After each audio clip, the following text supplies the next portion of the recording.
What is happening, y'all? Can you hear me? Is audio okay?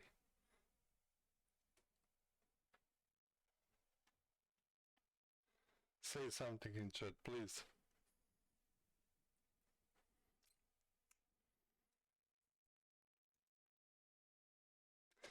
Do we have any audio issues so we can fix it right now?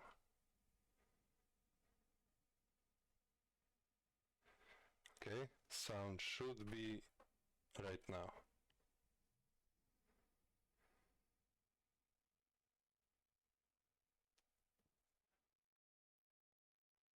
That's great. Okay, I hope you don't turn off your audio because this mic seems not to be okay. But welcome everybody to this my first stream. I would like to start with saying few things why I clicked here to start streaming and a little about myself. So basically I've been thinking about this for the last year and I didn't have anything to offer when I started streaming. So one day I was actually scrolling down through TikTok and saw this TikTok about this thing called FlipperZero. And I was like, what the hell is this? And it was like my casual Tamagotchi when I was a kid. And then I started searching, but searching was after I bought it. Like many of you, I believe, also had the same experience. And we stuck in a loop because all of the tutorials that we could see, all of the documentation was done by people who actually know a lot of stuff prior to buying the FlipperZero.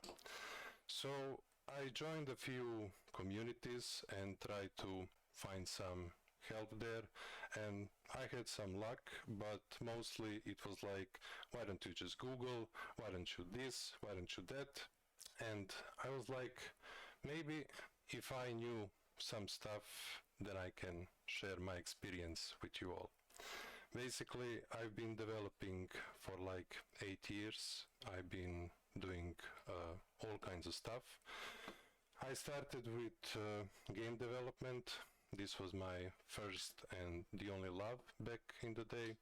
So C#, Unity, making games, I absolutely love doing that, but I don't do that anymore. And I will say why.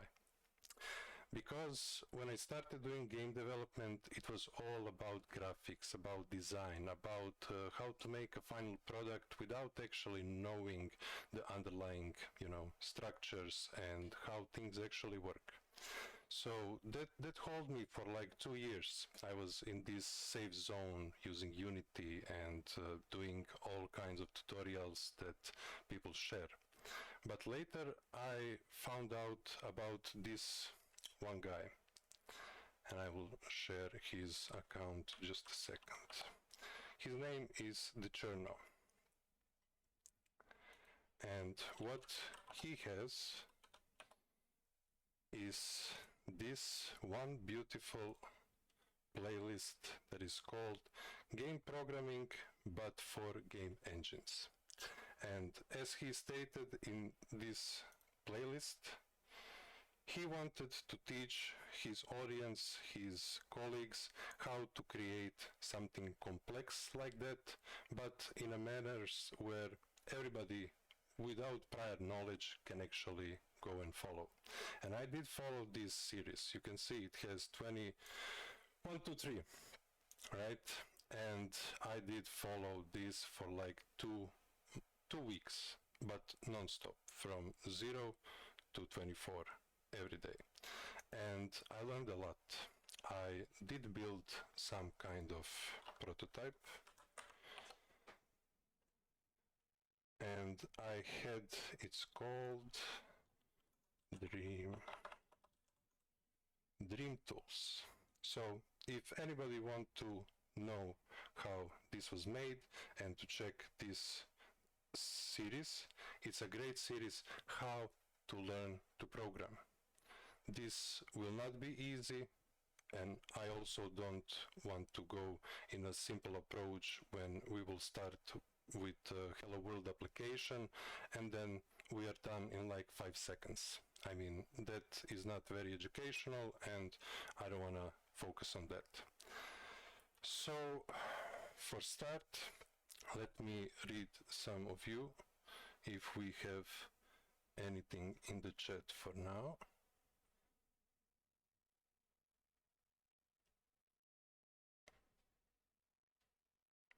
Let's mute.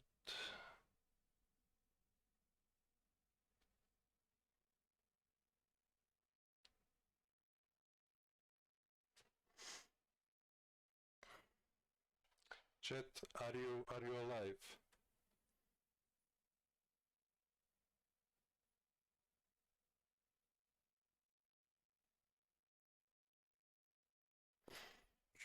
Perfect, perfect. Okay. So, where do we start? For start, I have this poll. Let's see first on what platform you are all are. Because I want to do this very Linux approach like. So, I was Windows user most of my life. I'm playing games, I developed games for that platform, and everything I was doing was using some kind of GUIs and applications, programs. I never liked that PowerShell and all of that. It didn't click to me. Then later I found out that Mac usually have this cool thing like terminal that is pretty much used on any Unix distribution. So I was like, this is okay. I can work with that. I can get into things that I didn't do previously because I was following the File Explorer and that kind of stuff. So if you are a Windows user, no problem. If you know how to do stuff, you'll be able to follow everything I do. But if you want to try this new experience, to try and explore other stuff, to break from your safe environment, then I suggest you, I advise to you to start doing these things with me. And maybe you will change your mind, because my mind was changed. So I do think that stuff that I have to show you have some good benefits for the long run. It won't be easy, but that's another topic. So let's see, we have 2 people who are running on Windows. So if you wanna try, you can download VirtualBox. Hey Johnny Quad, thank you for follow. You can try and download VirtualBox and start downloading the Ubuntu ISO and try to figure out how to connect these 2 things. So installing Linux should be kind of the first step in this journey. So I already have that set up, basically, but if you want to follow, we will start from there. When I start talking for today's session what I want to cover, we will start from terminal. We won't be clicking, we won't be using this mouse anymore, because that's not what this is about. This is about how we use other technologies. And why is that important? That's important because first time when I was working as a front-end developer and when I had to upload one of my demos to our internal server, I was not able to do that. So I asked my colleague to do these things for me. And we have an Nginx server and he was doing that regularly and I was pushing some updates, so I had to bother him a lot of times. And then I was like, teach me how to do it. And then he showed me. He showed me how to SSH, how to set up accounts, how to do this. But I was like, I'm a Visual Studio. Where can I click? You can click anywhere. It's a terminal. You have to do everything by command interface. So we have something like this, and that's where we will start from fresh Ubuntu instance for you. So this will not be scripted in the terms what I'm speaking right now, but what I do suggest you to look is this. I have few commands that I put. First one is resources.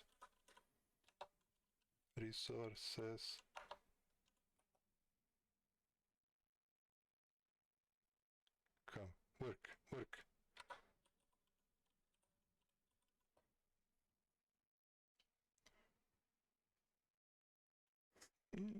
Why are you not working? Let's see.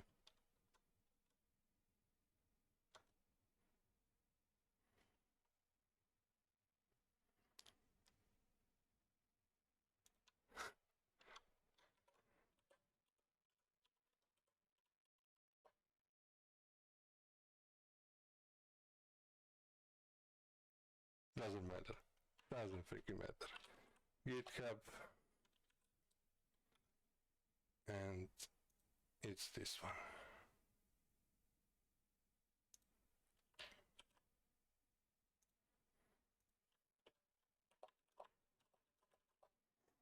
Okay, so everything that I will try to cover, everything that is some interest for me that I need to learn or I want to learn, I will be documenting here. So there will be, this is a getting started, but this will be for you to try and do anything with your new Ubuntu instance. But once we start doing anything with Flipper, it will go here, and we will have this section that is filled with details of how to approach and what Flipper applications are actually. So let me get back and show you this repository that I have created a year ago when I finished with the Chernos C++ game engine series. So if we take a look into this repo, this looks really bad. Why? Because when you come here, doesn't matter, there's nothing to tell you what this is. And this will be most of our time. We will be in situations like this, where we will come to FlipperZero, we will go here, we will jump back to terminal, and ll, let's say, documents, git clone, paste. Cool, okay. Let's see. So here, and how do we run this? Well, let's try by opening files and see in our documents, CPP, what's the structure? Okay, we have some index.html, and we will be like, okay, maybe I can start here. Let's double click it.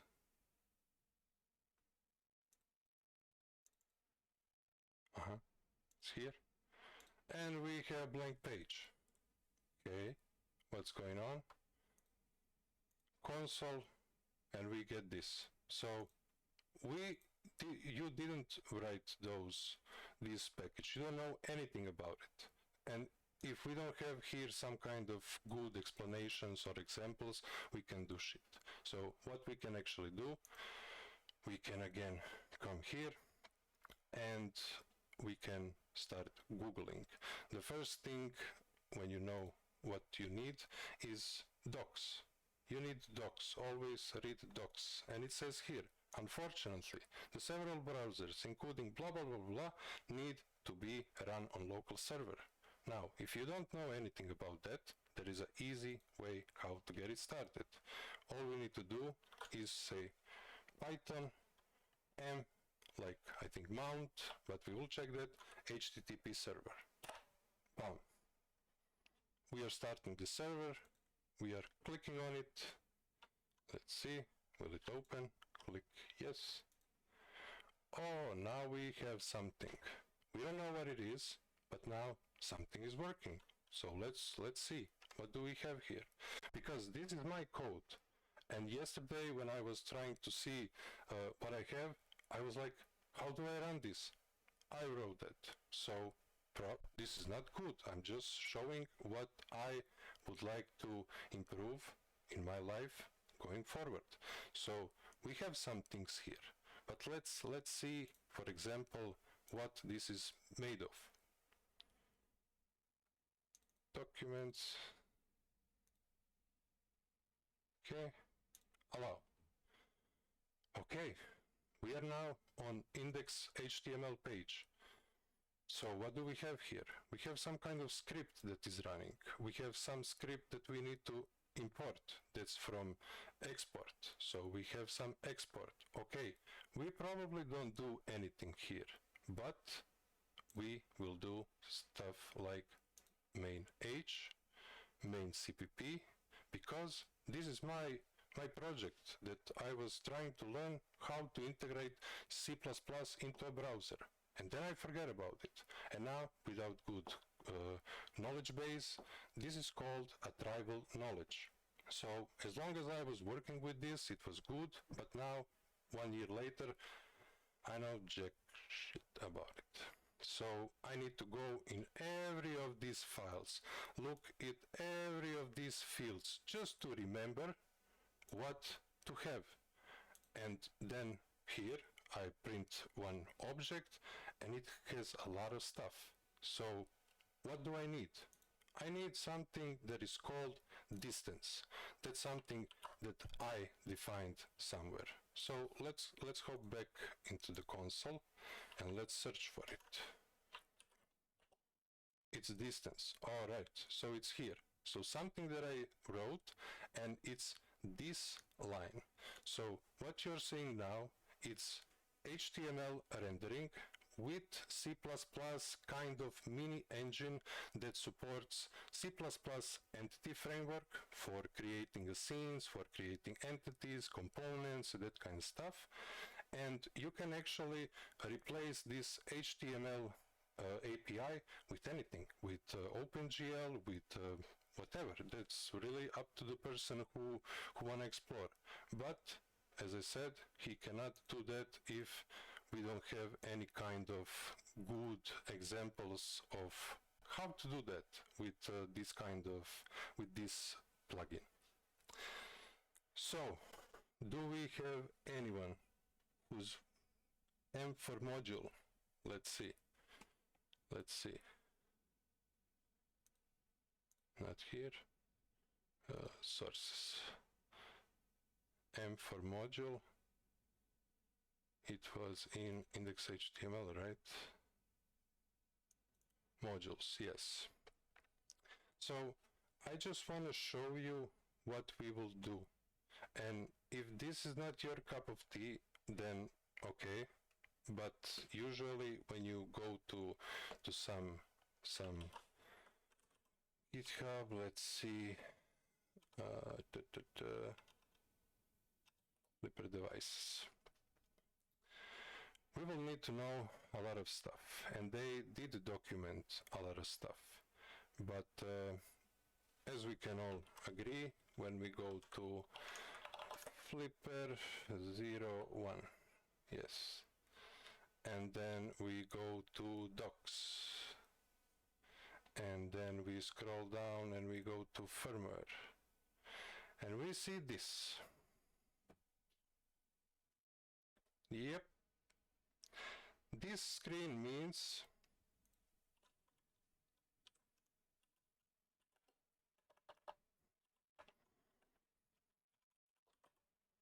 please update this. We need it. We really much need it. So I want to do my own version with it. It doesn't matter how this first live stream goes, but the most important thing for me is to feel that booklet. We can close this. I want to fill this with really the process of somebody who did not know anything about it to somebody who was able to do some applications, to do some work with it, and mainly understood how things are laid out, because there are a lot of things to unpack here. Also, the program that I've been using recently, it's called Obsidian. Obsidian is very nice markdown file previewer that will enable anybody to create some snippets, create some code, and share and never forget about it. You can always come and Control F all of your questions that you have, all of your nodes, everything that you think will be important later. So if you want, you can clone this into your local storage and open it with this application. Then you will have nice preview of how things are laid out. And I would like to see now some of you to tell me what are you doing with your flippers, how did you start, so maybe we can then start doing this session from start and moving from there.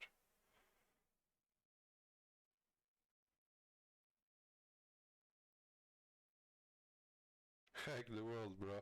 Yeah, always. But first hack your brain to always learn something new. That's the most important and fun part in all of these development, programming, and similar activities.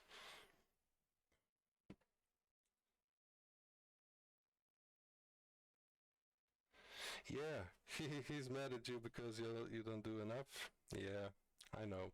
I got my first level just by trying to build stuff, scanning all the cards, all the NFCs and that kind of stuff. So basically, yeah, it was a very pleasant journey to start. But then I hit the wall, and I don't want to hit the walls. Using the device to demonstrate security flaws for clients. That's great. I want to hear about that because I did a lot of projects that went to production, and it was actually with JavaScript, and I know how JavaScript is not for security very good, and yeah, I would like to understand how security works in much more deeper level than just clicking some options and you're secure. Your mic is awful. I do apologize for that, people. Then I will try to be as low as possible. I save a copy of my...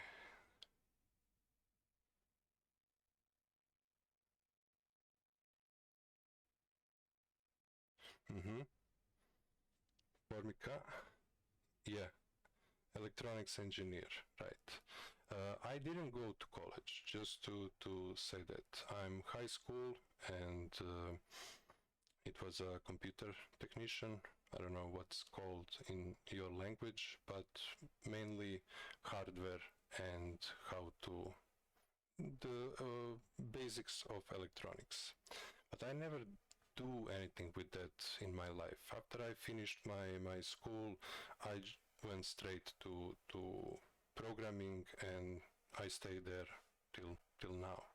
So, but by buying this flipper, I actually relive most of my high school so far. I did go back to the old notes and try to relearn stuff that I kinda knew, but no, I don't know stuff. I need to learn, but I know how to code. So maybe this time it will be better. Using devices. You got your flipper yesterday. That's nice. So you are pretty much very new into how and what to do with your flipper. Let me just open my Q Flipper.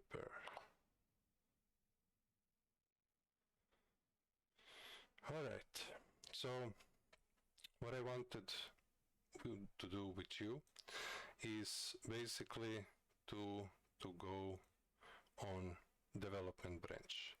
Few people ask why will we need this branch? What's the benefit of this branch? Well, when you are developing software and there are things that will come, that doesn't mean that the software that is already in will be broken. No, that means that there are some experimental features that we can use early on, adapt to them, and then when they come to the release stage, then we will be ready to use them as the end user, sort of speak. So what I did mainly, let's close this for now, and let's close this for now. We can kill you, CD. Okay, so let's go. First, I will find my project. Is it in documents? No, it is with Visual Studio Code, your favorite editor.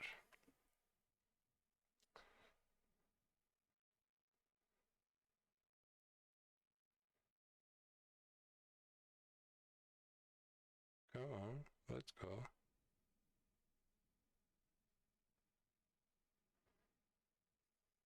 You see how slow this is? It's terrible. Visual Studio. Yeah. Okay. Now let's see, do we have anyone who would like to participate today? Get lost.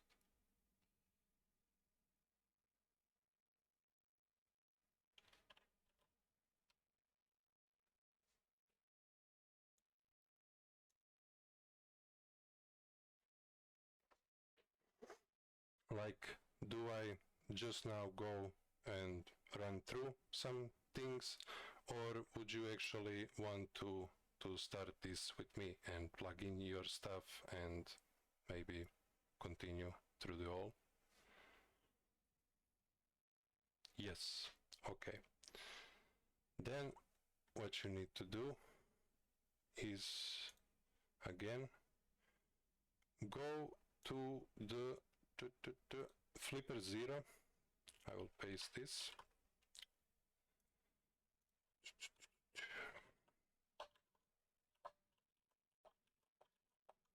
So clone it in a way. I cloned my repo previously. Go to your terminal, find the place where you want to clone it, cd documents, ll to c stuff, and git clone and paste that. Okay, I will not do that, but mainly you will. So after cloning this repository, we can see this. We have development, it is written in C. Okay, so we are now in this. Maybe you can do also this recursive flag, but usually it was working okay even without it. And it says build firmware using Flipper build tool. So if you open your Visual Studio and without doing too much thing, let's see, we can close this, maybe close this, let's go LL. So we have a bunch of stuff here. As we can see, there is one command that we can invoke, one file, one program. It's called FBT. FBT stands for Flipper Build Tools. Now, we will need to get familiar how building process works, what's what's the underlying logic, what needs to be done. But before we go over that, let's do what the documentation tells us to do. So it says, in order to build your flipper, you need to call this command. If you are on Linux, that will be pretty easy, fbt. But first, I will do git pull. Why will I do git pull? Because I wanna latest changes from this branch. So development branch is what I want, where the features that we'll be building on will lie. Now we can do /fbt, and to see what is this building process. As we can see here, we have a lot of stuff going on. He is going through all of the built-in files, so when we collapse most of it, we can see that we have this application user, and this is the place where we will spend most of our time. We will not do applications, because applications are system applications. That's the stuff that you have here. So when this is one application, I assume it's called main menu application, and it has its own state, it has its own rules, and runtime variables that are like, if we click, we go into another application. This is also application that enables us to list all of the other applications that we can use inside this big application.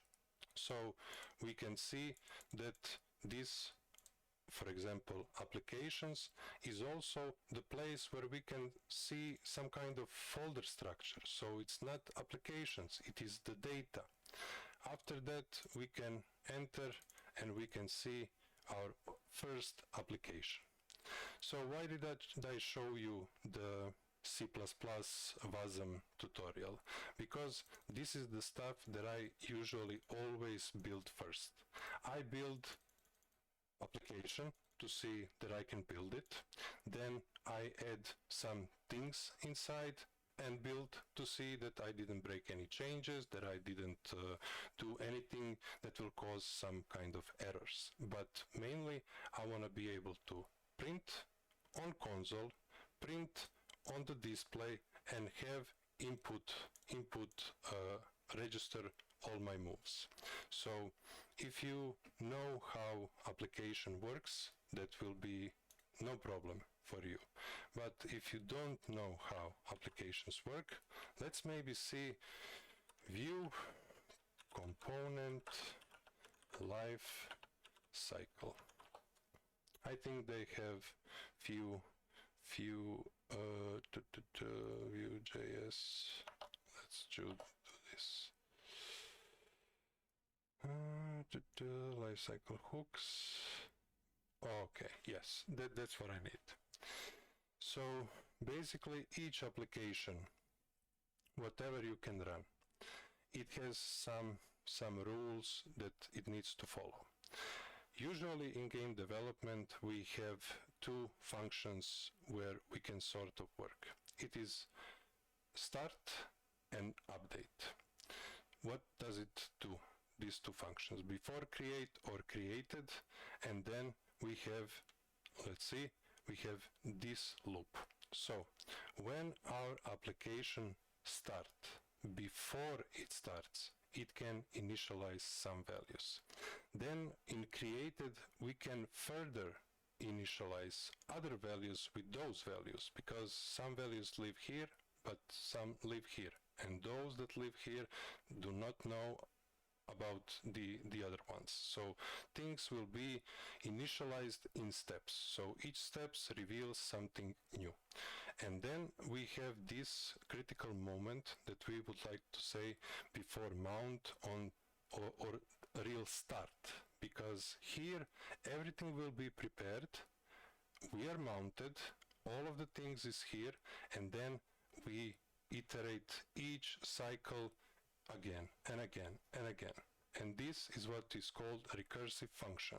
So function that when it's done performing, it will again call itself. And this is where you get your 60 FPS. So by knowing that, when we want to close this application, it will call before destroy hook, and then it will destroy. So just because we are looking this for view, it applies absolutely for this. So I was able to exit my application and everything is working fine. But you could have some errors there and your application will not exit correctly and you will have to reboot. So you will now know in which section of your application you can go and check what's going on. I'm using VS Code 2, but I'm not very familiar with it. What is command to clone repo again? I will go through that. So it's not here. I can close you. I can close you. Let's go. Clone repo. Go to your GitHub or to your documents or wherever. Git clone. Come on. And paste. But as documentation tells us, we can be recursive. Git clone recursive. So just use this one.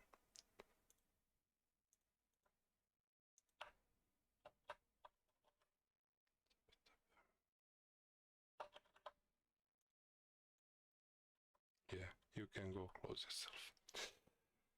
All right, so this is what we will do in our Flipper application, and let me show you now what I mean by that.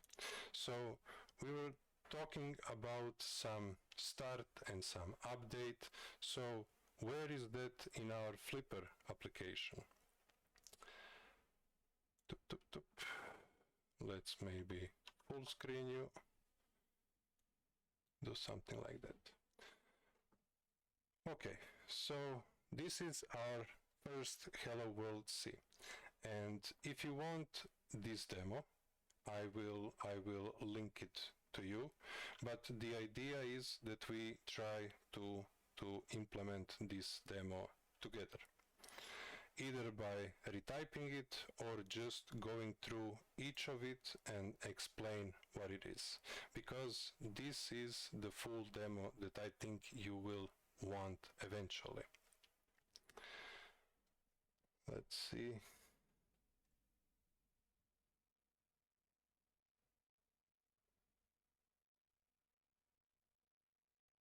Okay. So first things first. When we download this project, you will have this applications user folder empty. Basically, these are the Flipper developers that enabled us to build applications inside the Git that they're already providing to us. So this may be blank for you, empty, but let me link to anybody who wanna try. So it's not this. It is repositories Hello World.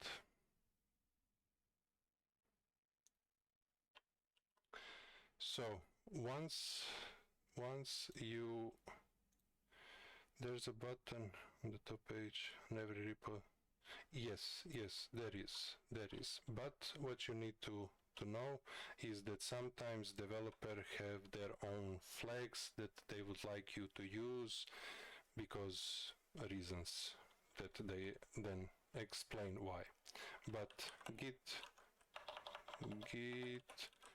clone. Use this command by, let's see if I have it, cd FlipperZero firmware, FlipperZero firmware. Okay, then from here we are now in this folder that we cloned. We can go cd applications user and ll is just a shortcut, is an alias to list ls minus la. So list just shows the current folders that you can see, but ls minus la will show all, will show also the hidden one and the one you can already see. So you can choose what view you want. And from here you will now do that command git clone and clone this hello world. We already have it, so that's fine. Let's see cd hello world, and let's talk about, let me open my Obsidian, my brain.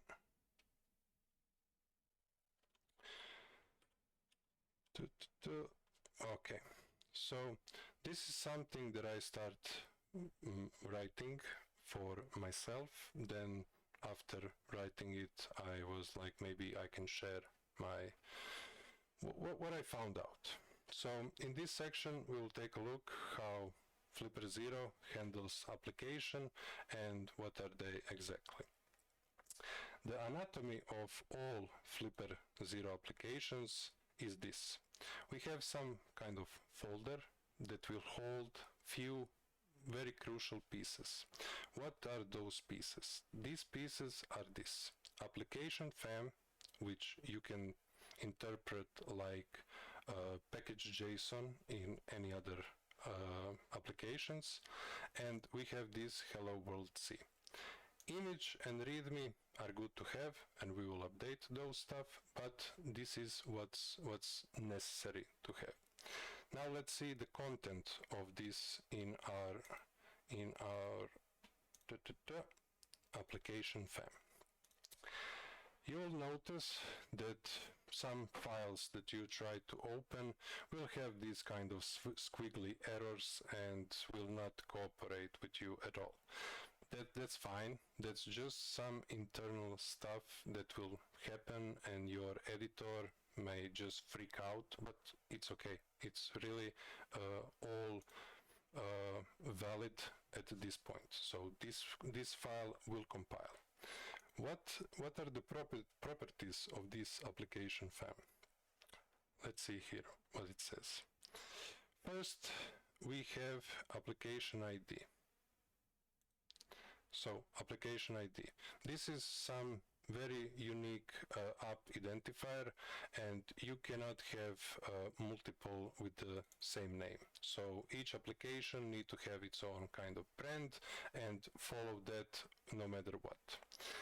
Then we have some kind of name. What is this name? Let's talk about this name. Well, this name will actually be this hello world. We have uppercase hello world. Cool.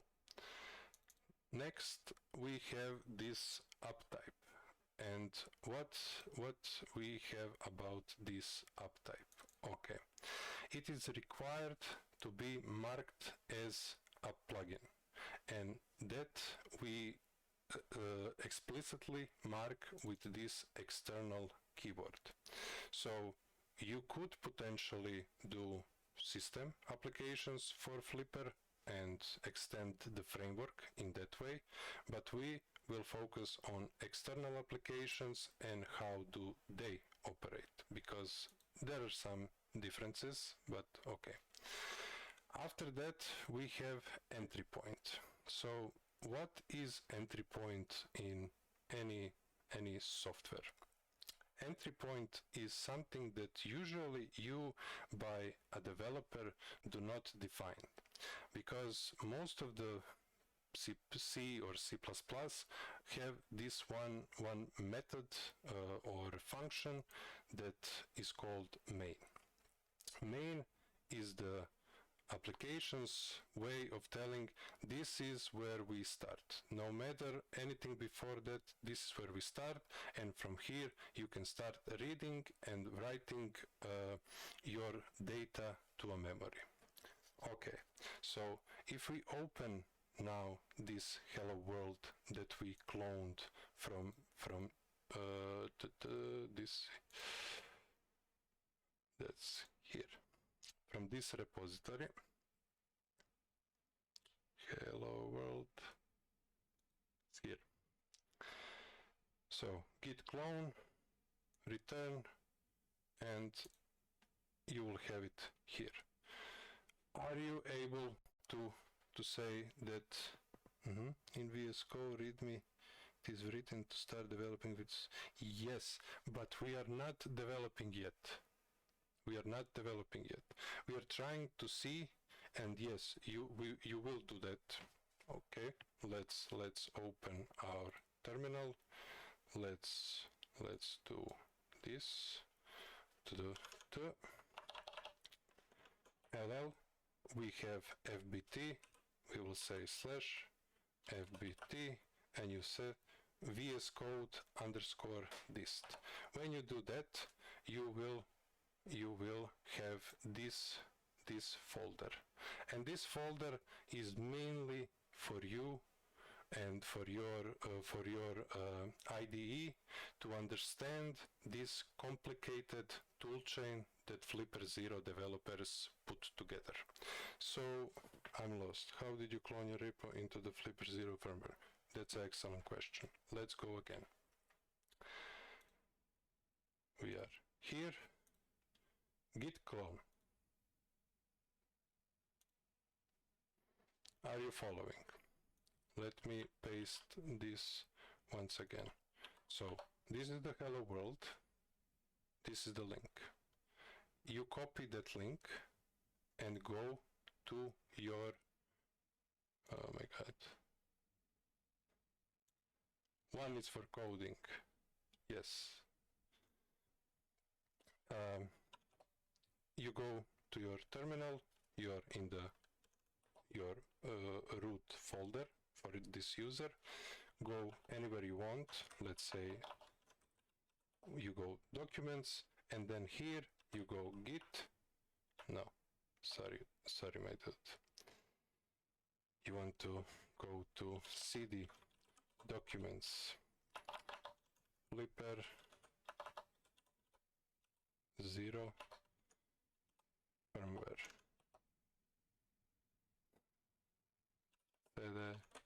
FlipperZero firmware. Okay. Now you want to go to applications underscore user. Okay, with cd you move there. Now when you are in this folder, you can git clone and then paste this. I'm so sorry, I'm so nervous, but it will be better. Tell me ISO if you are following. Is this, are you able now to clone into? Got it, thanks, that's great to hear. Okay, so now when you are inside, now you can see this new folder with this application. Is that right? Yes. So let's investigate what I did in order to make this application work. So we have two things that we need to consider. Let's do this. We don't need that. Application fam. We already say all of this, and we will touch a few as we need. But most of them we covered. So we have this first function that we will try to look and digest, is this draw callback and what it enables us. And this hello world app would be that main that I was talking before. So here we have this, let's go actually here in the hello world app. So this is our main entry point, and when we start writing our application, we will mainly use this portion to see how our app is configured. So first thing you need to understand in programming that we have these things called types. Types are nothing else but primitives that we can easily explain by saying something is a number, something is a string, or something is bool, which means true or false. With these primitives, we can build a complex applications, and we will see how they work right now.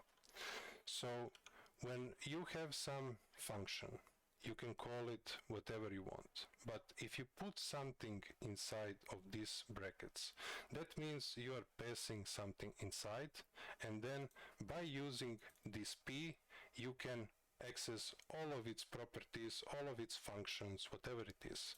But for this example, we need to use this unused macro. Why? Because we actually don't do anything with it. And if you do every other piece of this application, you write everything, you will have error saying that p is not defined, or that p is not used, I'm sorry, not undefined. So you need to explicitly say, yes, we understand this is not used, please just ignore that for the rest of this application. Okay.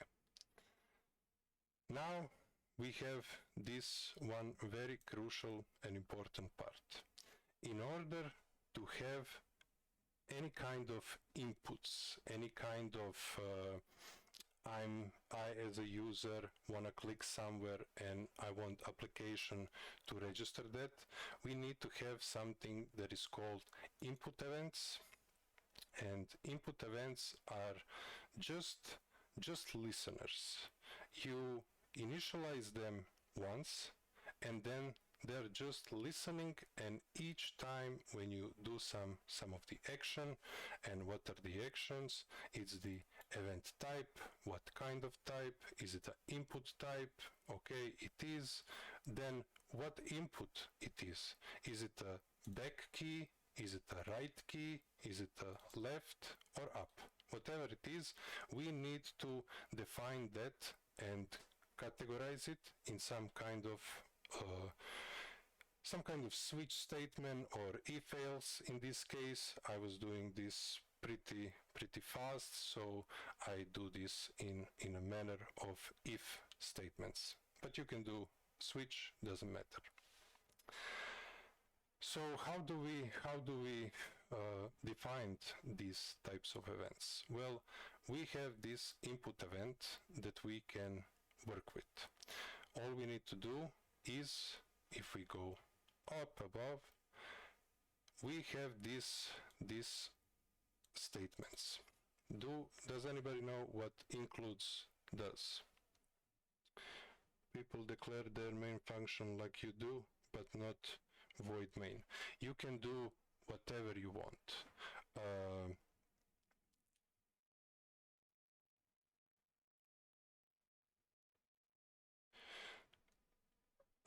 There is a main is just a default that without any thought your compiler will know where to start. But if you, like we kind of don't have that main, because our application is run inside other application, and therefore we don't have main. We get called. We are not running inside the main as main, like this is the main main project where this is now running. Now we are inside already running applications. So that application actually just called our code.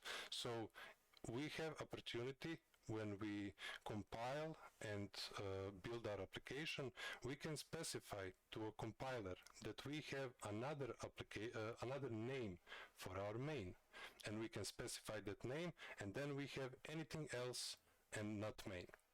That's the main reason. Include as the compiler now to read a specified file, whether a header or a library.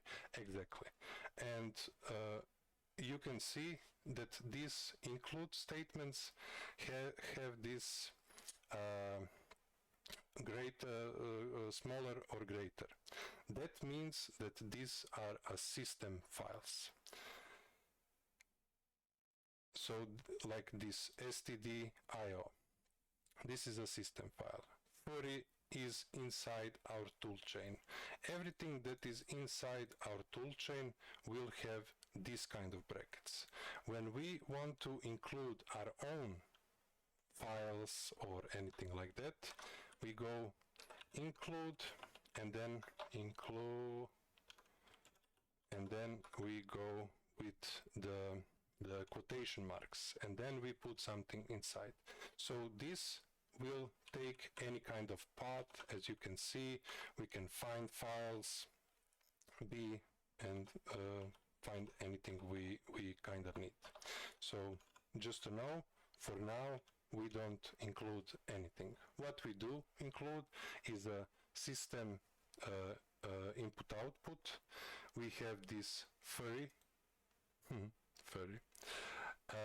GUI for drawing anything on a screen.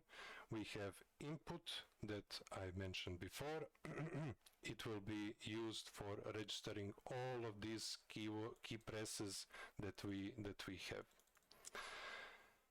And notification message was something that I add very late. I had to Google for that, and that's basically the LED light that we have. This one, this green one. So it will enable us to send signal to this LED and color it in whatever the way we want. And basically we would like to know all of the peripherals that we can connect to, not just this this one LED. Okay, wait a minute. Why do I have to return int? Okay, so in C we have this concept. Okay, now this will be kinda cd. Let's go cd documents slash c. Okay.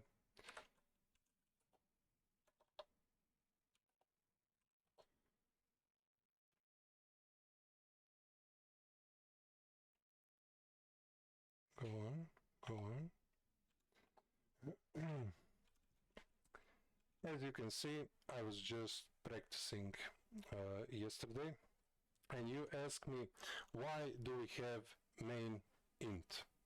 Well, because function main need to return something. And what do we need to return?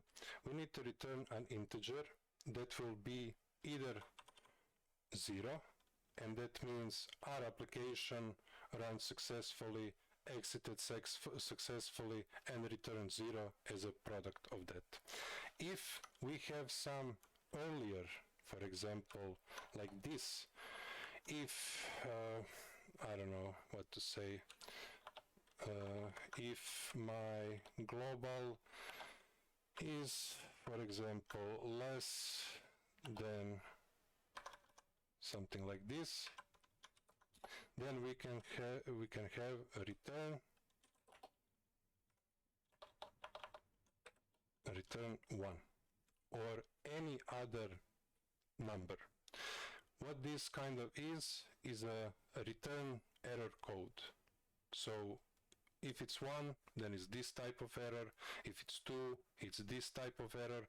So in any kind of function that is returning something, it returns with a reason. How do functions return something? So for example, when we have this function, print me doesn't return anything. It just use this printf, which is the inside standard input. This is a function. Let's see what it says. Print.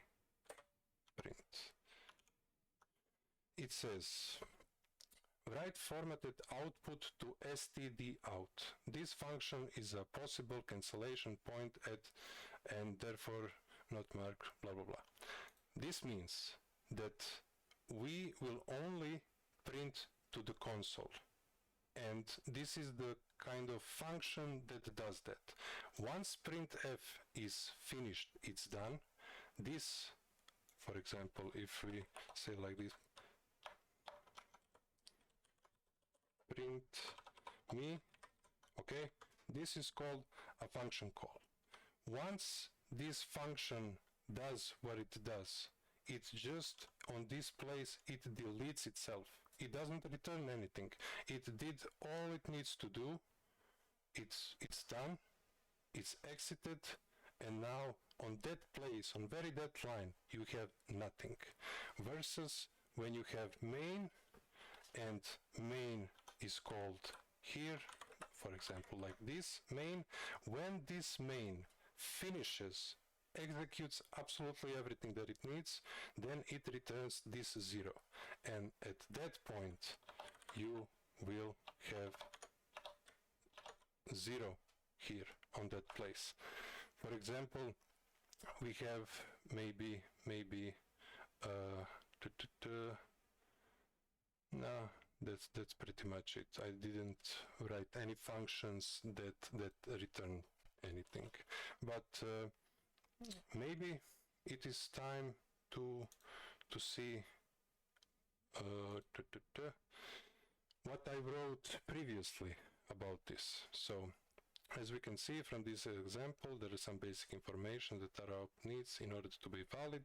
Yes, and we already have that. Let's see, okay, nothing. So we have this first application. This is a copy of the hello world that I sent to you, but it removes most of my stuff. It's just, this is the bare minimum that will only show this on your screen. So you will not have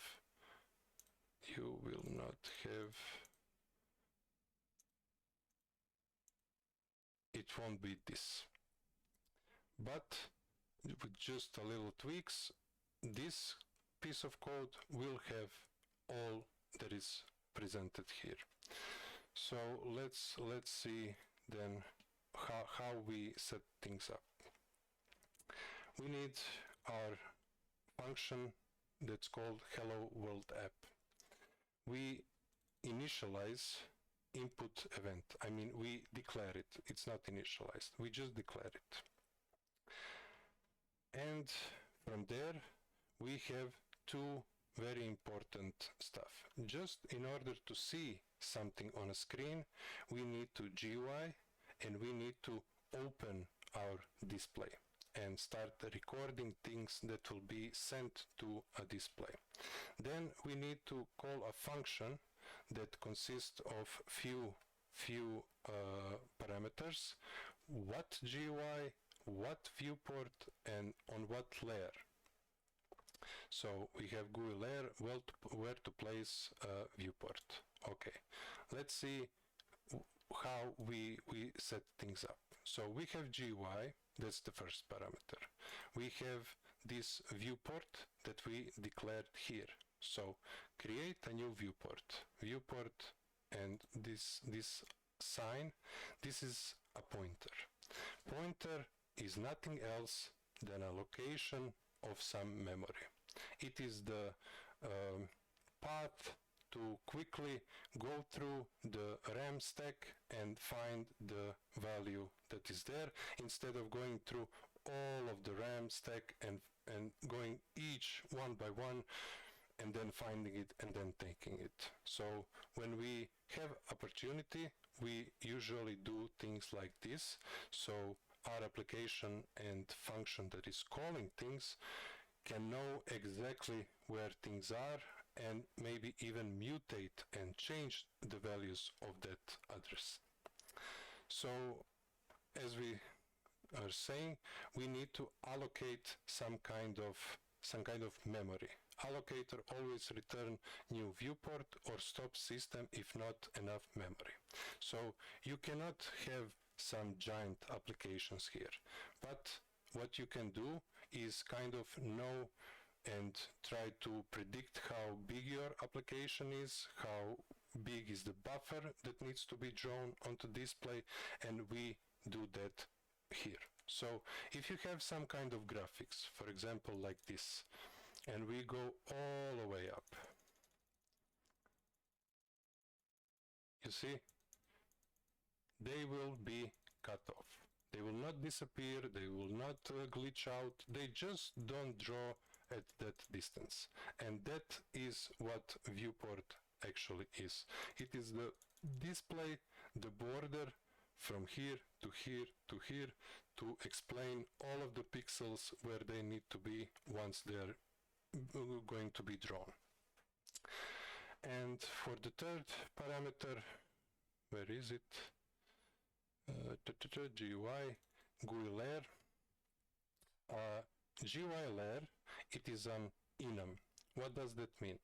Enums are nothing else but like a drop down, just a drop down with a few options that we can specify, and with those options, for example, we can have GUI layer full screen, GUI layer not full screen, or any other configuration that we would like to have. Let's see, if I go F12, what do we have?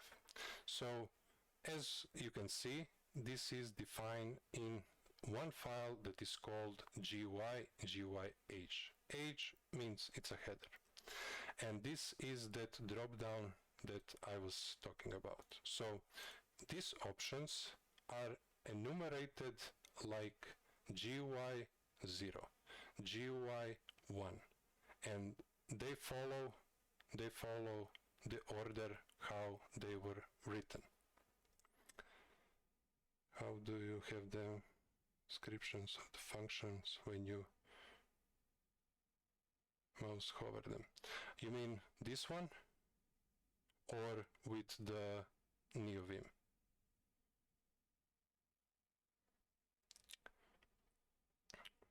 Formica.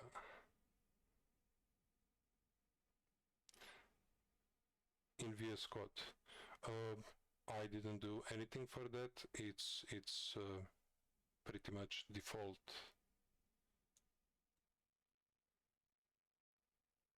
Are you having issues not seeing them? Because that should be a default behavior.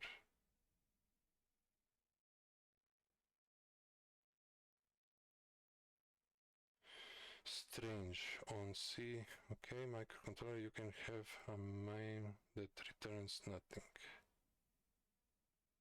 You don't have as much as me. Okay, that's a valid thing to say. You have these extensions. So what I would look, or even better, when we go to the VS Code, you have these extensions JSON, and this is recommendations. So these files tells VS Code, when we go here, installed, and we have here recommended, and it doesn't register. Why? I'm not sure, really not sure. I don't like using VS Code that often, but you can see this file and try to manually go through them if you don't see them like I don't see.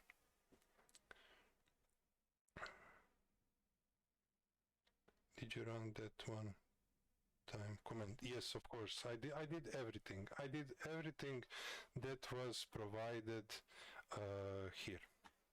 So let's see. Applications. Where is the next step? But yeah, we will Flipper build tools. This is just how to try and build stuff, but maybe here.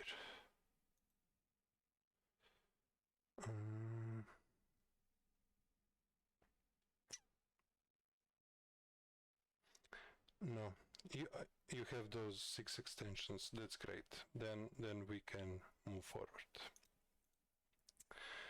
So we have extensions. We have GUI layer, as I explained. Let's go once again. F12 on VS Code.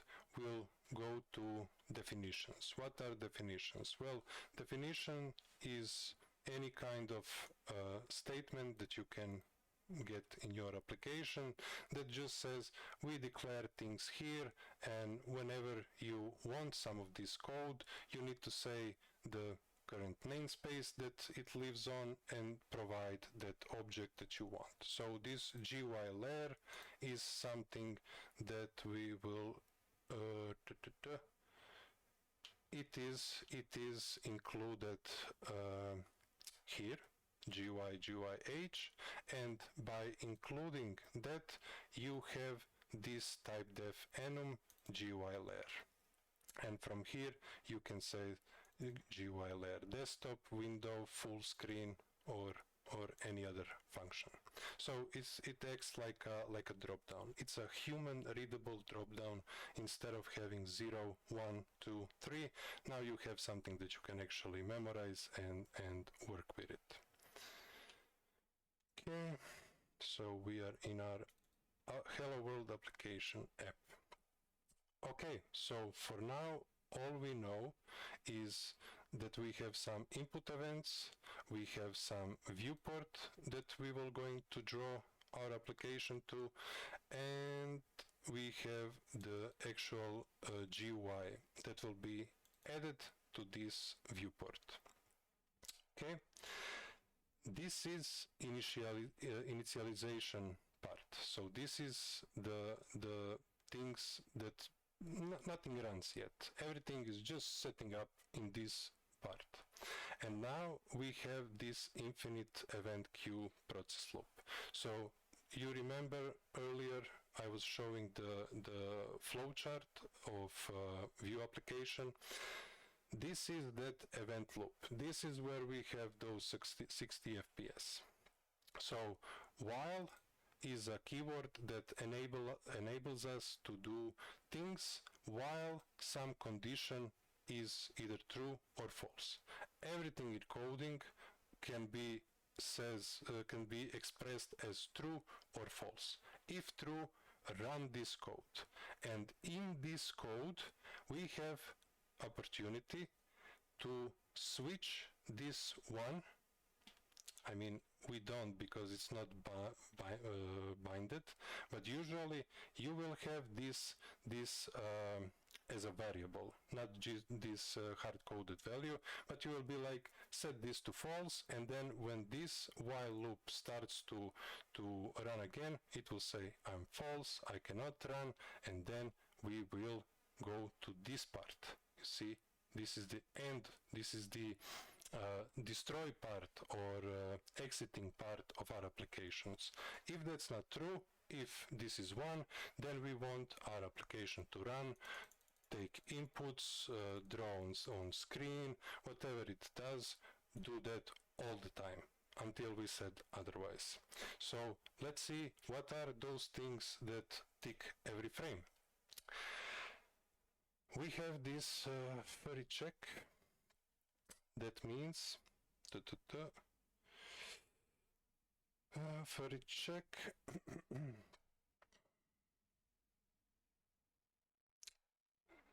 Doesn't matter. What I want to say is this part. So we have this event that we already initialized. And we can now start processing all of these variables, all of these fields that we created. How do we do that? Well, the simplest way in any programming language is using if-else statements. Also, you can use switch statements. They're also great, but for simplicity, if statements will work fine. So what do they allow us to do?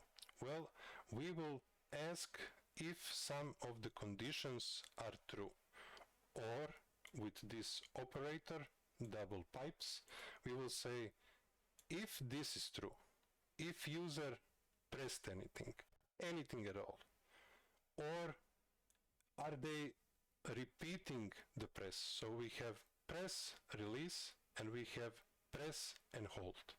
So in these situations, we need to understand what user actually did. And when we know which one of these is true, we will continue. We will continue and execute everything inside this next scope. These curly brackets, you can always think of them as scopes. So everything beyond that scope, so after this and in the next line, it's called scope. And it will be destroyed when we go out of scope. So this will be out of scope. And everything inside is now bound to few simple rules. If event key and what key, it's input. Let's F12 into this. We have this file, and it's enum that has input key. These are all keys that we have on our flipper. Okay, so we know how to name them. We see that it's called key up, it's 0, key down is 1, and so forth. Okay? Good. So now we actually know how to program our stuff. We know that if we register event key that is back, we wanna break. What does break mean? Break means while we are inside some kind of function or inside some of if statement, we can early break out of it, which means we don't want execution of any of the further code. Why? Because we says this is the beginning of this scope. If we enter into this scope, this function, this keyword, I would say, will actually said when we come here, don't go, just go one step back, and then it will just repeat, but it will have nothing to repeat because we will exit it, and then we will go here, and from here we will clear everything, remove viewport, and close our application. So that's the logic for the first part. After that, if this is not the case, if we didn't exit our application, then we can proceed to the next and more interesting parts. So we can see if the input key is right. Okay, cool. We know that if we hit something on the right, something will happen. Well, what is that something? What is this my mouse? And I purposely named it my mouse, so that you don't think that this is something that is by default, something that you have. My mouse is actually this. It is a struct. As we see previously with GUI and with input keys, I have created my own struct. I call it my mouse. Why? Because I want to store two values. I want to store X value of my mouse, and I want to store Y value of my mouse. And this is just syntax how you write it, and at the end of it you put the name of that struct. Okay, cool. This is just for movement. So let's focus just on my mouse and how it is set up. Before, you can see that we are not in any function or in draw callback or anything else. We are outside, and this is called global scope. So everything that is written outside of any kind of function, it's called global scope, which means that now every other function, this one, do we have anything here? No, this two, will have access to it, and I can do something with it. So what I need to do, I have initialize this my mouse as lowercase my mouse with some values. What are those values? Well, we already know it's X and Y, and it's respectively placed here, but you can see there is this dot, and this dot may confuse you if you didn't do C or if you did anything else. Basically, this is named parameters.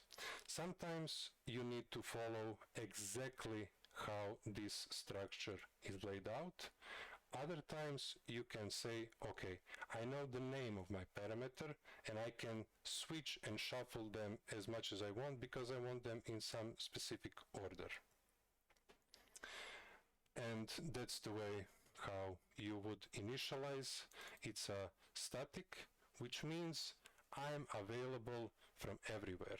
I am one-time thing, only I exist, there's nobody, there's no duplicates of my mouse, so file system, you know that it's only me, so wherever you can call me and I will be present. And that's what we have here. So when we are doing these things with our input, I can say if user clicked input right, use my mouse. My mouse is valid. I can dot to see all of its properties. Let's see. So my mouse dot, and we can see we have these two properties. And with that, all I want to do is say x++, which means x plus 1. So each time user clicks on this button, we will increment our mouse position, and to be precise, x value by 1. This part is if you want to have this kind of select. Are we buggy? Are we bugging right now? Yes, we are bugging. To have this, basically. And I will maybe explain it, but this is just the visual part, does not contribute to anything serious, but this one does. So how do we move stuff and how do we interact with stuff? After that, we have this furry log D. What is that? That is one function that will enable us to print stuff in the console. And I will show you that not much stuff will be visible here in this console, unfortunately. I had to learn that on the hard way. I didn't know how to log my stuff until one guy helped me, and he says you have this furry log D and just pass the values and that will be okay. And in matter of fact, it was the case. So we know how to think about inputs. We understand that we need to categorize them. We need to check when user do something, what did he do, is that valid, and if it's valid, what we will do with it. Because if we press left, then we have my mouse dot x minus minus, which will decrement the value and our mouse will move in another way. Okay, and this is all input keys that we have. OK key is reserved for anything actually you want. In my case, I was like, I will do this kind of selection, so when user kinda clicks and moves, it leaves this trail. What is this trail? This is a rectangle. This is the very simple rect. It's a function. We will see that right now. But just to explain how it works. It works by providing another struct, and this struct will be called my selection. What will my selection have? Well, my selection, I want to know if it's active or it's not active. Did we click on it? Do we plan to use it? Or it's deactivated? And I want to know where to place that selection. That's this X and Y. But I want you to know that X and Y will be this coordinate. Okay? It's this point. So if this is 64 by 32, this will be that. But these two values, width and height, are actually the things that draw a rectangle from this place, from this point. And I can move my mouse, it will use these values and update just to draw from here to there, and it looks like from the mouse. So it's just synchronizing two things to make them work like one. And this is the initialization part, also named parameters, everything else is the same. So let's look at the fun part, and that's this draw callback. Draw callback is another function that has two parameters, and one of them is canvas that we do need. So if we want to draw something, this is what I want you to imagine. At the beginning of the frame, you need to clear everything. Why are we clearing everything? Because we want to draw a new frame. And by providing the canvas as the place or raw data of that frame. After that, we set canvas set font. Why? Because if we want to print something, I will try to explain how it works, but basically it works like a stamping machine. And that will come apparent in a maybe few moments. So we set font for any text that we will try to use, it will be here. If you want to have smaller font, bigger font, or whatever font size, you can have first declaration, then do something with it, then declare it again, but with another font size, then do something with it. You always change, do, reset, and do something else. So let's see how do we do that. After we set things, I will ignore this. This is how we draw this mouse icon. Basically, it's a graphic that has been encoded like this, and this is the buffer of the pixels that I can store like this, so I don't need to have, you know, image you can see like this.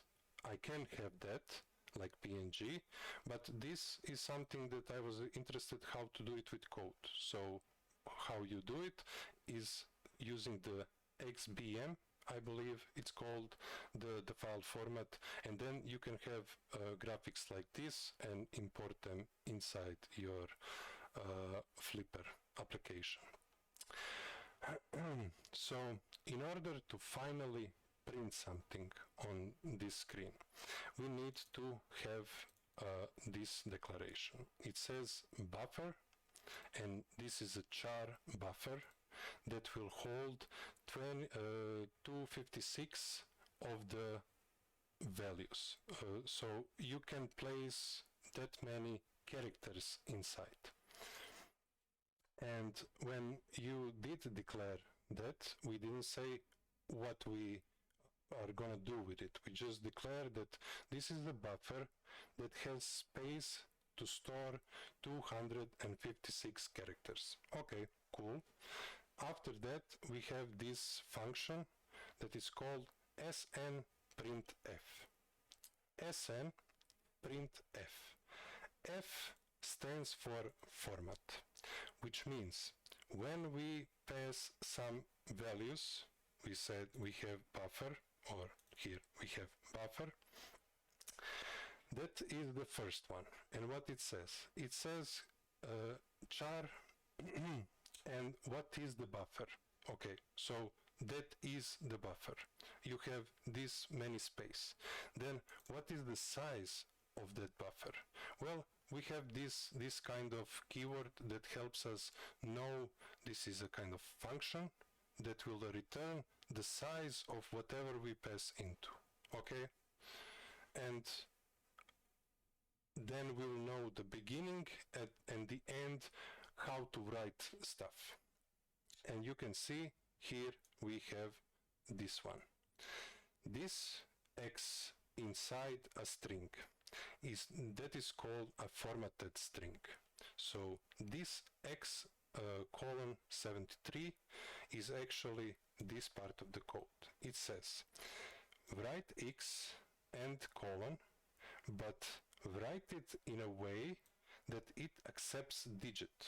So this %d sign, it is a formatting options for our function to know when we provide another parameter inside of here, we will populate it here.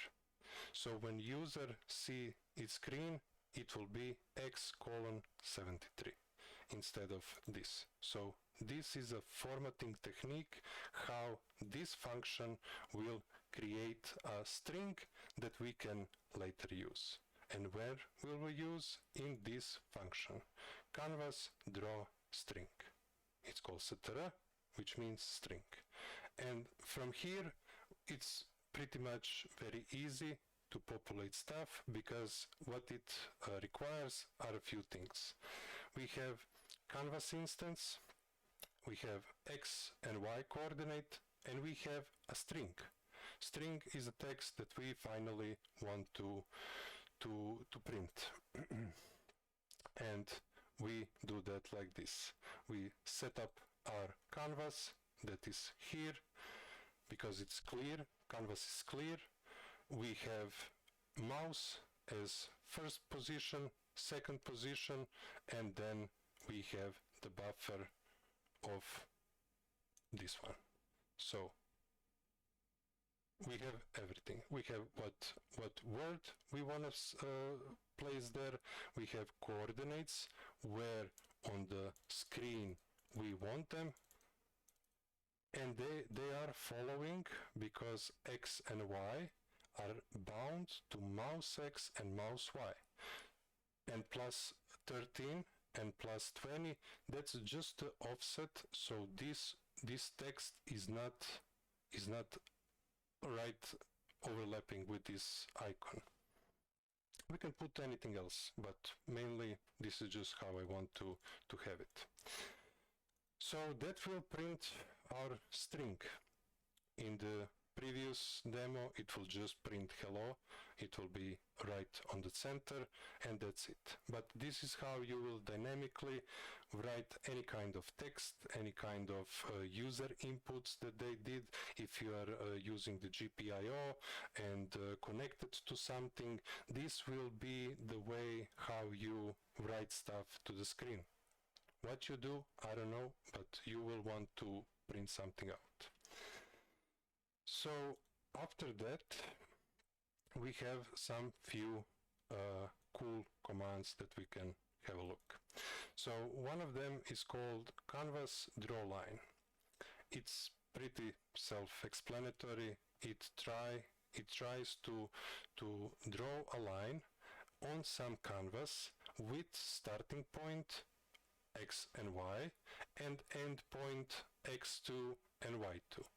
So if we provide all the needed parameters, we will have some kind of line that is like this one. This is that line. Because we have 0, that's x, so it's here. We have second value, that's 54. So if we go straight down, this will be that point. So these two are this point, and these two are this point. I hope I did that right. I didn't. These two. Sorry, because 53 and 53, if we are drawing a line, it needs to be a line. It needs to be on the same line. So that's how we draw a line. We have box, as I showed here. This is the box. It will take also same kind of parameters, but as I mentioned before, we have x and y, and then we have width and height. And x and y are this point, and width and height are width and height to draw this box. And now this invert color canvas. This is that stamping that I was talking about. So when we start applying our design functions that will draw something, before drawing something else, we can invert color, like invert this canvas. It's now inverted, which means it's black, and we can type this kind of white text, because we only draw with the black squares. That's only that we actually have is it pixel on or is it pixel off.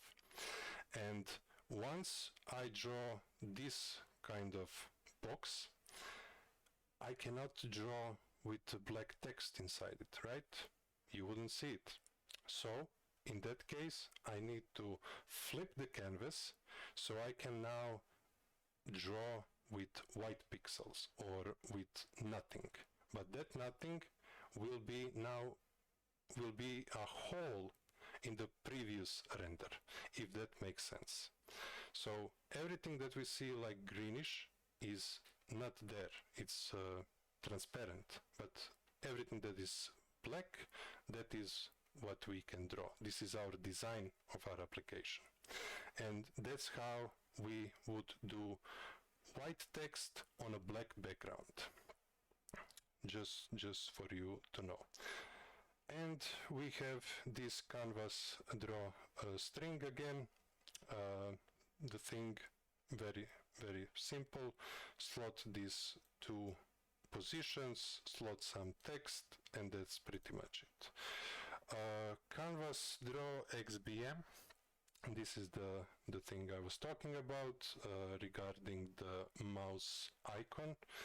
Canvas draw XBM basically means that this is some kind of file format that is so old, I mean so old, and is still applicable and can be used on these devices that are pretty much older or have smaller capacity. So that means that you can store all of your designs like this inside your application, and then programmatically you can get that buffer and do something with it, or just print it, and print it in a position that I specify. It has canvas, X, Y, width and height, and a pointer that is just you see, the location which is not a path, but location to a buffer.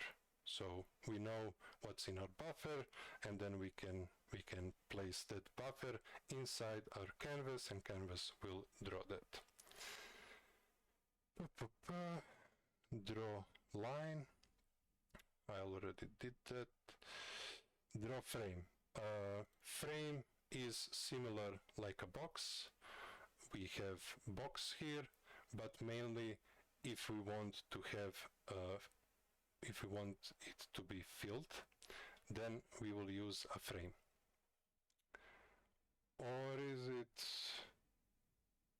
draw box height? Okay, draw frame. You see, they didn't say which one fills. I think frame will just frame. Let's see. Box, my selection, exactly. So canvas draw frame is when you want to have just the outline, and draw box will actually fill everything. So here I have this kind of box, and I want everything to be black.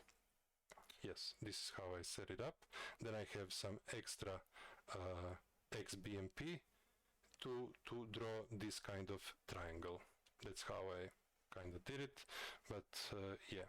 And these are your designing blocks. You will not have anything else beside that. You have lines, you have, I think it's a triangle also.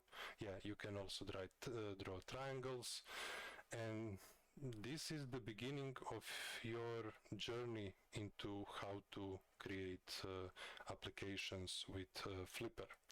As we can see, it's a lot of code, and I'm not gonna lie, it took me some while to go through all of this, to do some demos, some research, and this is pretty much the place where I was like, I'm drawing the line, I need to document all of this. So I think I've spoke pretty much non-stop so far. I would like to take a few minutes just to see if you have anything to say, and if I can answer any questions, then I will continue.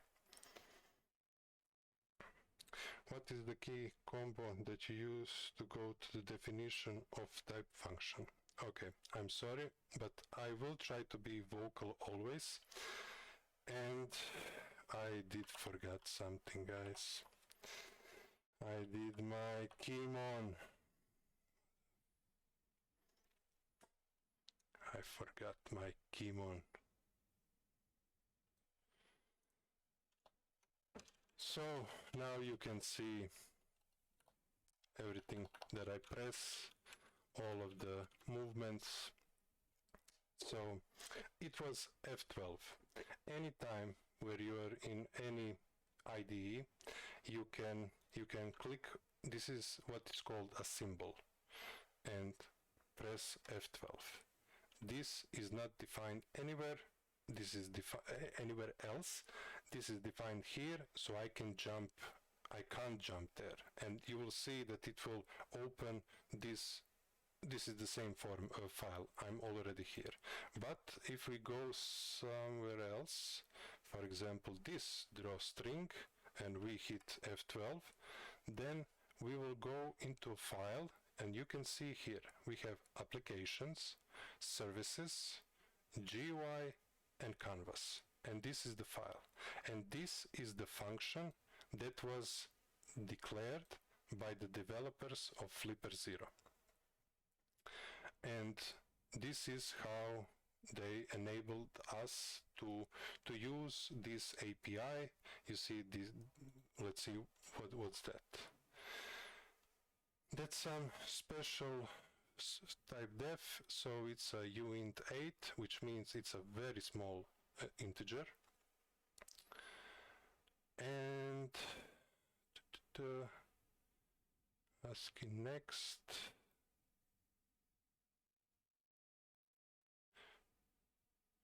Basically, they are shifting some bits and doing some stuff, as you can see, byte 1, byte 3, and trying to prepare the string for FlipperZero to be able to display it and to prepare for that format that we try to. If I do F12 on canvas, it just takes me to the line 58. If you on canvas draw string, okay, that is strange, Formica, because it should take you to this file canvas. Why?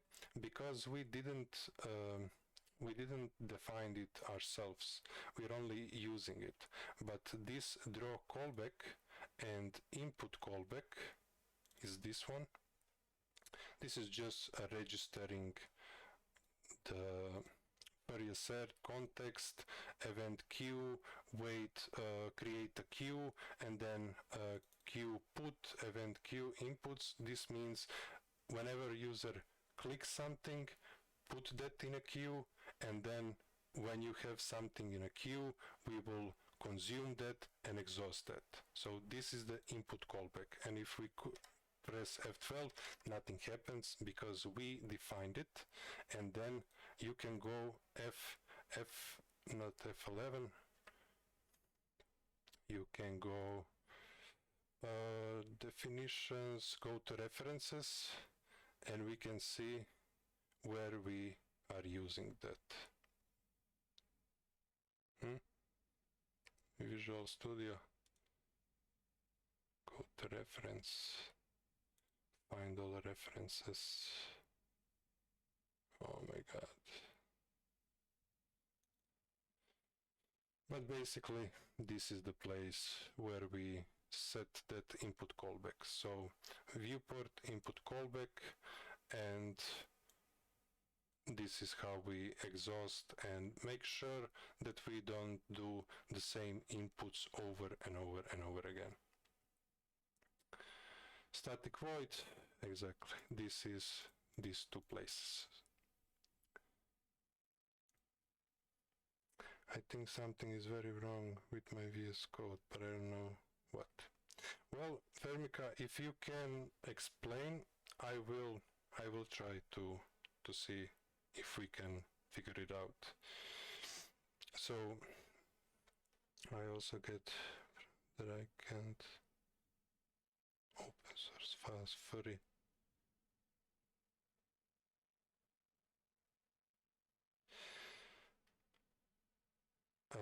You mean you have this error? Strange. I don't have it right now. Do you have here some kind of errors, right?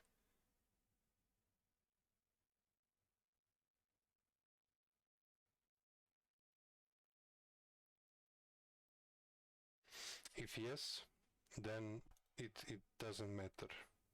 It really doesn't matter, because when you clone either my application or application, or FlipperZero, this is very custom toolchain, and Visual Studio Code is fighting to say this is something I don't really understand, and that's why this VS Code is trying to help you. This CPP properties, as you can see, so it's Visual Studio, CPP properties. We have these three environments on which we can develop. And basically, I'm on Linux, so it tells this is the tool chain that we will need to use. So this compiler path, and it's toolchain bin arm_none ebi gcc. So we are using GCC as a underlying, but this is not the system. This is not the system's GCC compiler.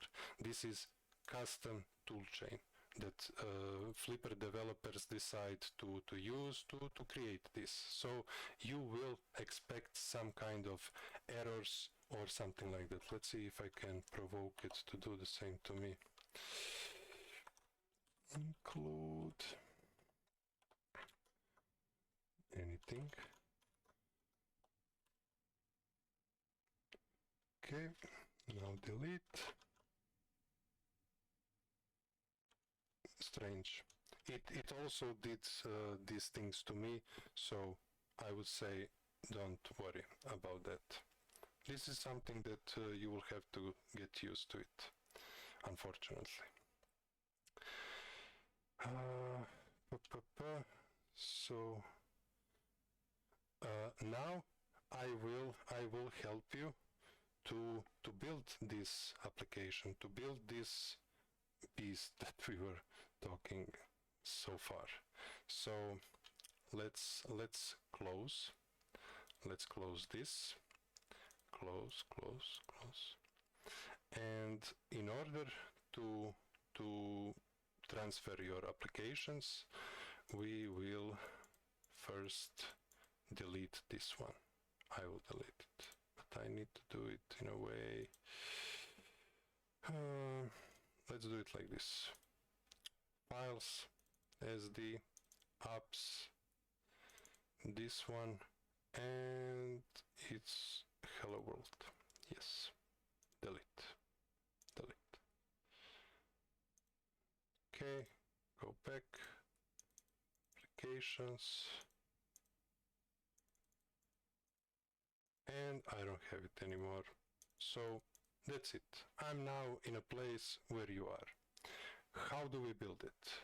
How do we get there? So what we need right now, there are few hints that I left in this file. So we have instructions.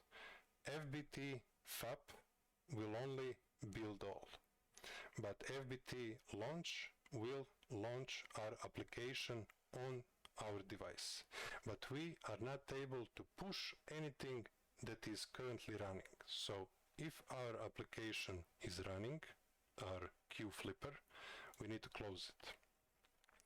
Then we need to go here, and as it says, ./fbt, and we can say FAPS.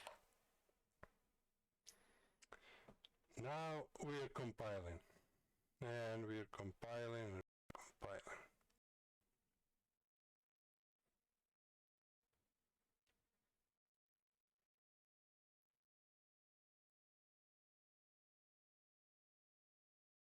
Okay. Now what I would like to do is FBT /USB. Why would I do that now? Because I pulled some changes, and when we did FBT, just like build yourself, find everything that was doing. Hi Ziggy Blue. This is a session about FlipperZero and how to develop some basic applications for it, for now. So we did build our FlipperZero project, but now we would like to flash our FlipperZero with that current changes. So what we need to do is flash USB. When I hit that, you should be able to see we are building. We are creating our update. We are pushing our update on separate part of our storage. So if it's valid, it will be installed, but if it's not valid, it will use the previous chunk that we had, and we can see that it is now updating. It says writing flash, and we are flashing out this device with all of the changes that were present in the dev. So if I'm correct, there should be our FlipperZero application right now, just by doing this, and let's see if that's the case. I will open QFlipper. So QFlipper. Let's go. Okay. Applications. It's here. It's not here. Okay. Why it's not here? Because we only build applications that are necessary for system to run. And that's that part that I said dev will not destroy your device. Mainly it will be working okay, but now we have new version. If we go back and we see 20 Jan, that's today. So yeah, everything is working fine. There's no problems and we can pretty much continue where we left. How to transfer this application to our Flipper. So we go FBT, we go, let's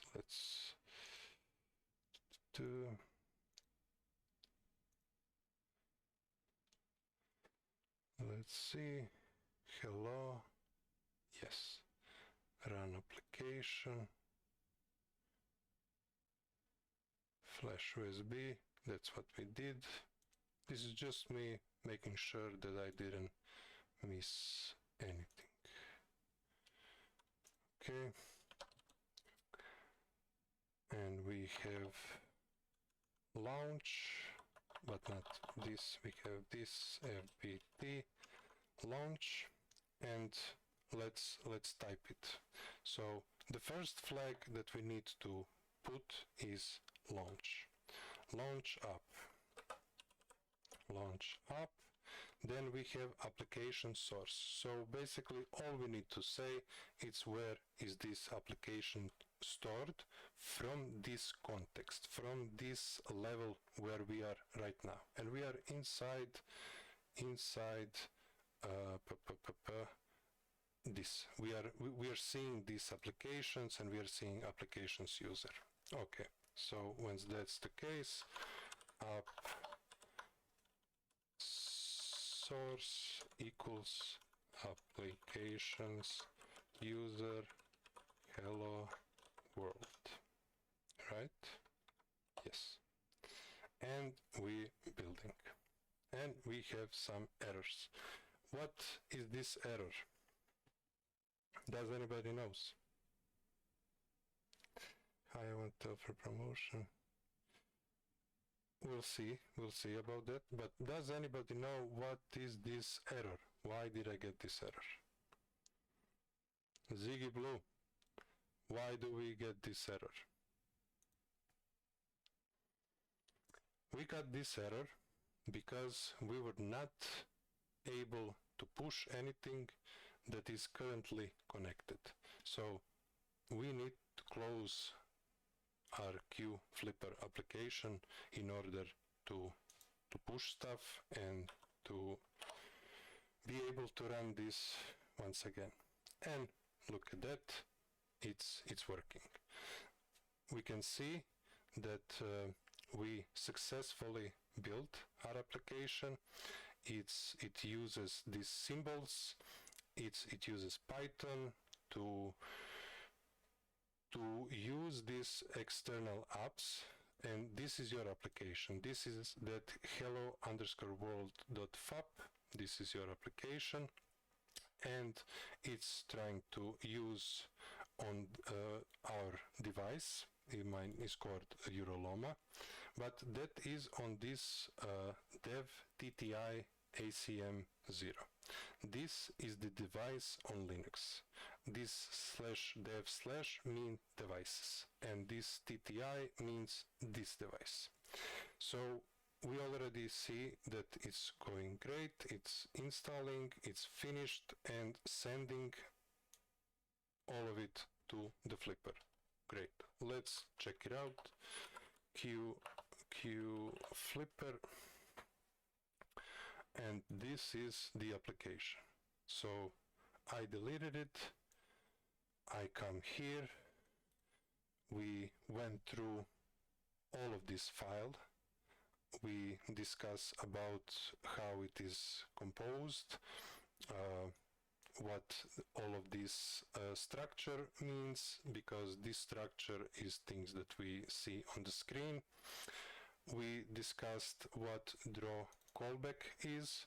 It is just a function that will iterate, that will recursively call and call and call, and it will every frame we will draw our frame, then the next one we will update. And this movement that you see is nothing else but just a fresh, clean redraw on the new place.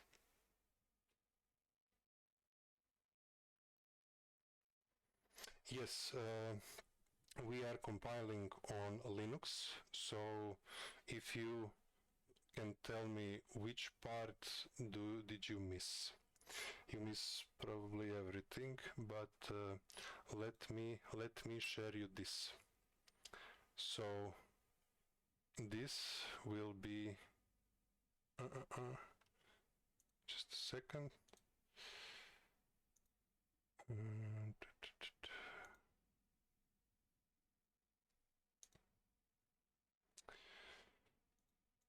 I'm getting started.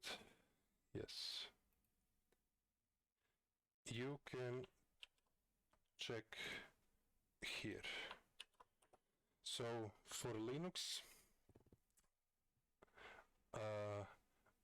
what we need to do is only download a Visual Studio. Why Visual Studio? Because original developers only support Visual Studio as like only they are using Visual Studio and nothing else. So all you need to do, download Visual Studio, go to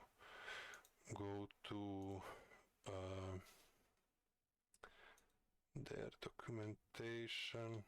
I forgot where it is,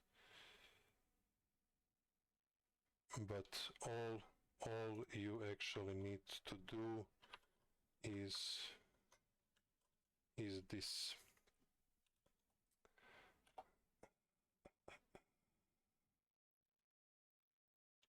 It's in Visual Studio.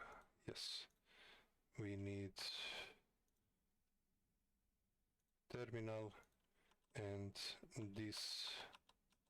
Let me see. This one. All you need to do is call /fbt vscode_dist, and that will pretty much give you this folder that's called VS Code. Inside VS Code folder you will have a few helpful settings. One of those is the platform you're on. So if you're on Linux, this will be used. If you're on Windows, this will be used, and so forth. And you have these extensions. This will prompt your Visual Studio when you go here to extensions. This recommended tab will be filled with 6 properties, and you can go and check them and install them, and things should be the same. Setting up this for NeoVim is something else. So that's why we are now showing in VS Code, as it is defaultly supported, and we don't have to do anything else. But yeah, is there anything else I need to share right now?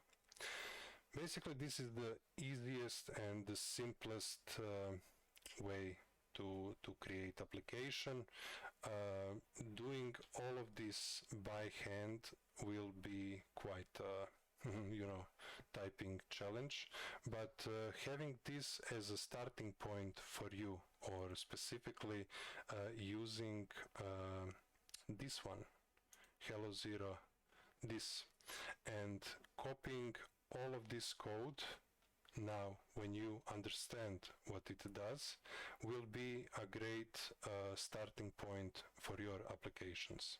From here, we will continue from here. So we will never ever speak about these things again on our own. If somebody asks, we can again mention it, but mainly this is the boilerplate that you can use to start, and in our next streams I will try to do some other stuff, some more interesting, and document everything inside, so who is on stream can contribute to it. If you have some kind of cool scenarios that we can try, we will document not just what I want to do, but also if you have some question how to do this thing or that, it can be done. So do you have any questions for me? I will go and see what can we do.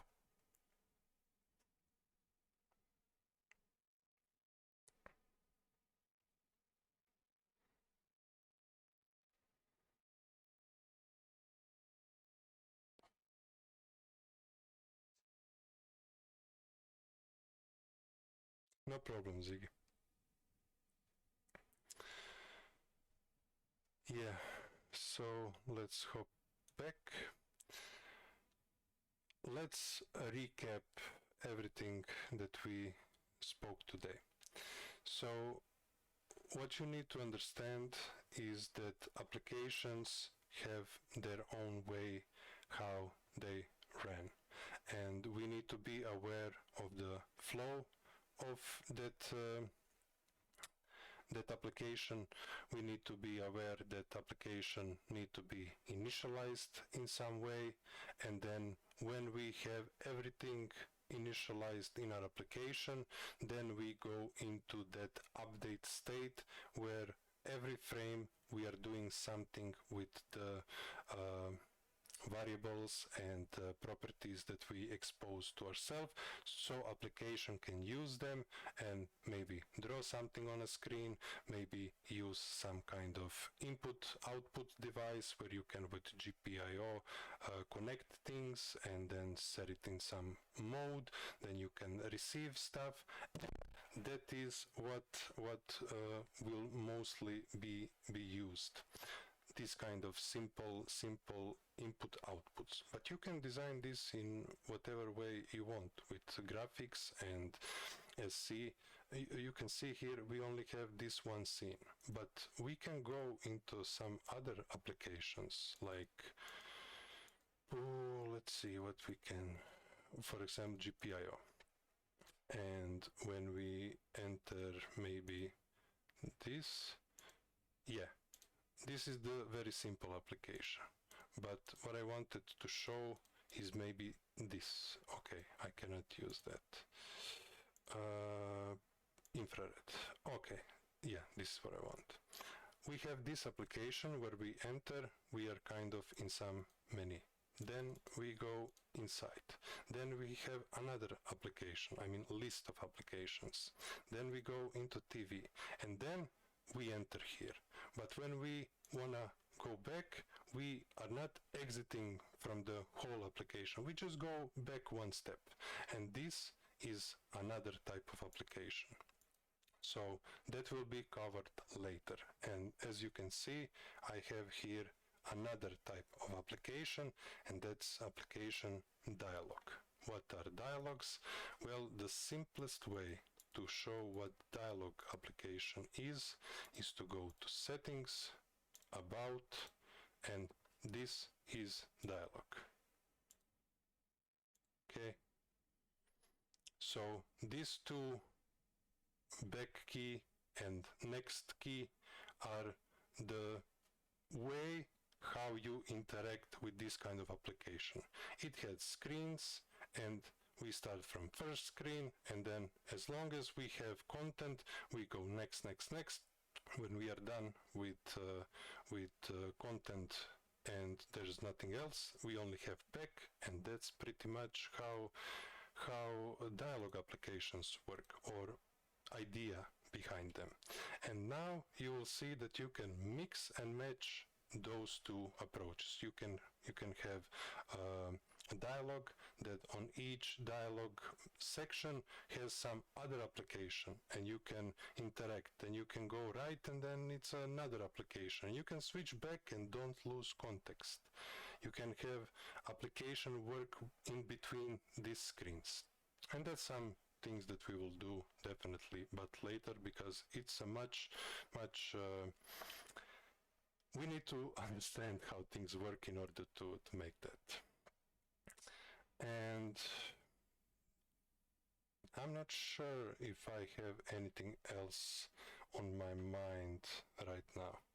All I wanted to do today actually is share with you these few documents that I've been writing on my own, but now I would like to start recording them and to see if they help you, if they provide any insight into this.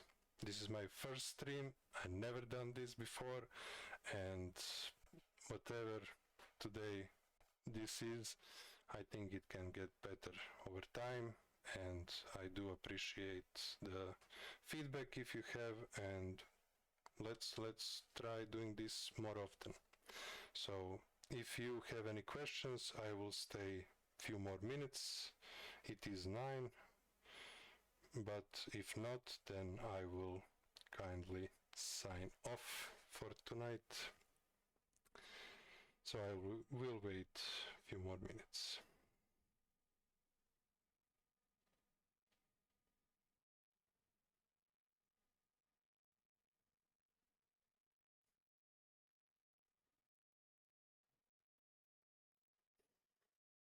If not, you can always try this thing now on your own.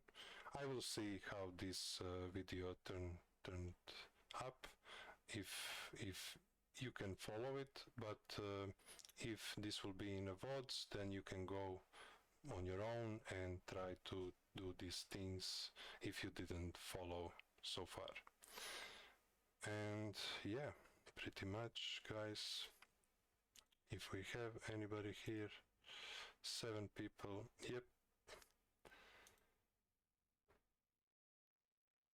Alright, then I bid you farewell. Thank you everyone for coming, and let's do this more often from now on. I will try to categorize things, catalog them, write them, and if I have something interesting, I will come here and try to share. And sorry about the audio. If audio is unbearable, I'll try to do something about that. That's it. Thank you. See ya. Bye.